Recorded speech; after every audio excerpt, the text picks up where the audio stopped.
In this video, I want us to have a look at a clip that has been going viral for the better part of today. The clip exposes the anger on the ground as a result of the kind of treatment Raila was accorded in Turkana County a few days ago. Have a look at this clip before we continue. Mama yake. Yes. Oh yes. Turkana Ambia Maya amesema. Nikaambia Jeremia umechukua mawe wapi? Apigwe mawe. Jeremia angafanya hivyo. Jeremia angaonesha papa hivyo. Na yeye ndiye alimuita kutoka Nairobi. Mzee akakimbia na karatasi hivi. Tukakimbia hata hii mkuu yangu ikakuwa kiwete. Siku hizi tuutingi samaki. Jeremia akuwe mjinga na mtoto wake. Gari ya polisi ndio. Aniweke ndani. Weka mimi ndani utaona. Yes. Weka ndani.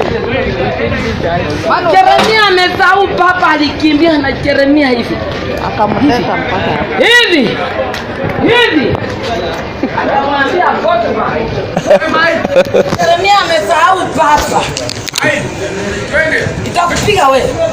Jeremia kumbuke papa Jeremia toka. Uniweke ndani gari ya polisi ndio. Uniweke ndani na nitoka na watu. Mimi natoka Uganda. na Muganda. Ndio kumaliza siku. Na madawa ya wanadamu haki. Na laana. Na huwa analewa. Tunashangaa sana. Shanga leo ndio nimeona alewangi kawaida. Uwanga amenunua samaki anachoma.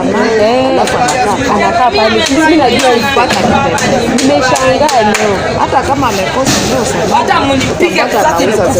Makuma za mama yenu. Kuma za mama yenu.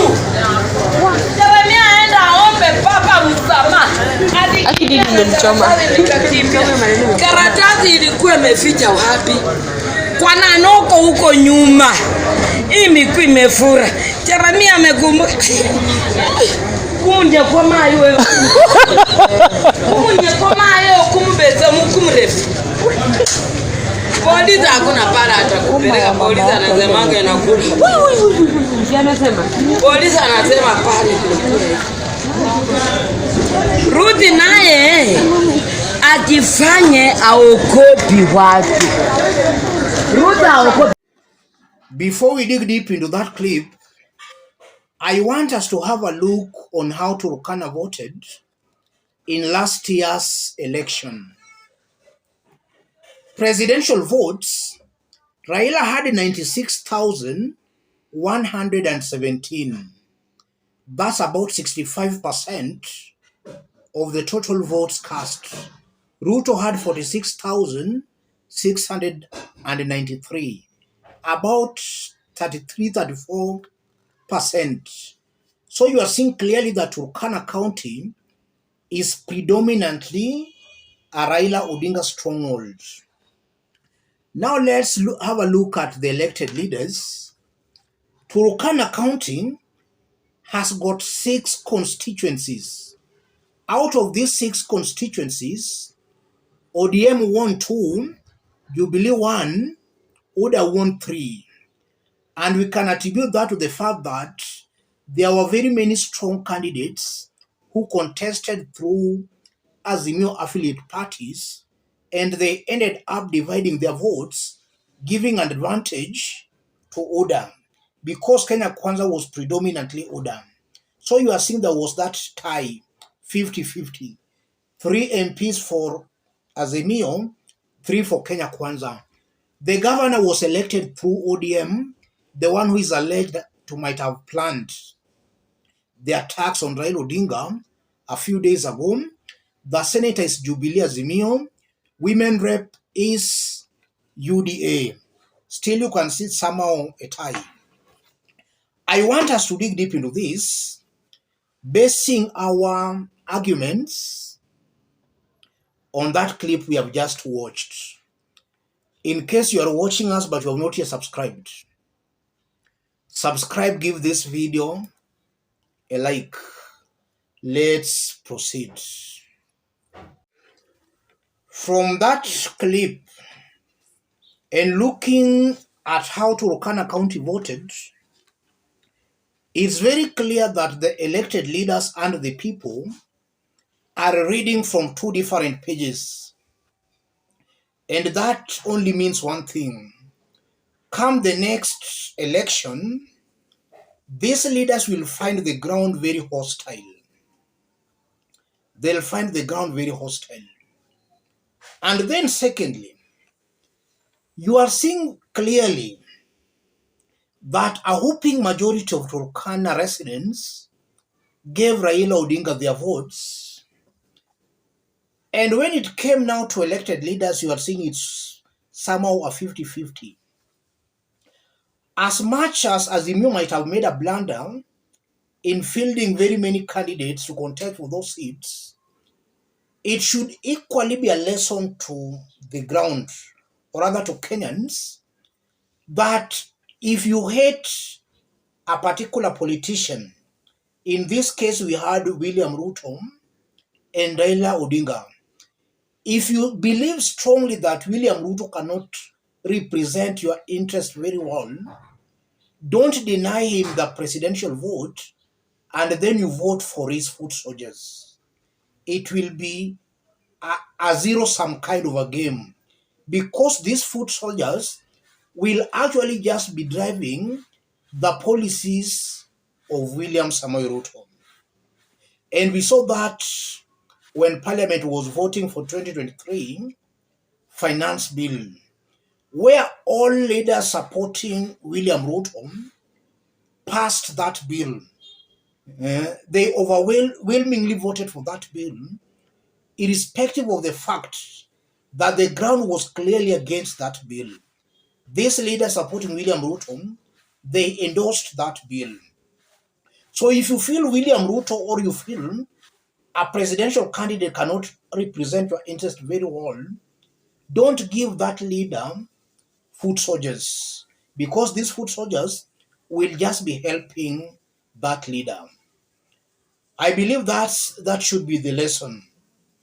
You don't deny the presidential candidate votes and then you give him the foot soldiers, because ideally the principle that guides these foot soldiers are the top leaders, and more so the leader leading that coalition. So Kenyans should actually look into that.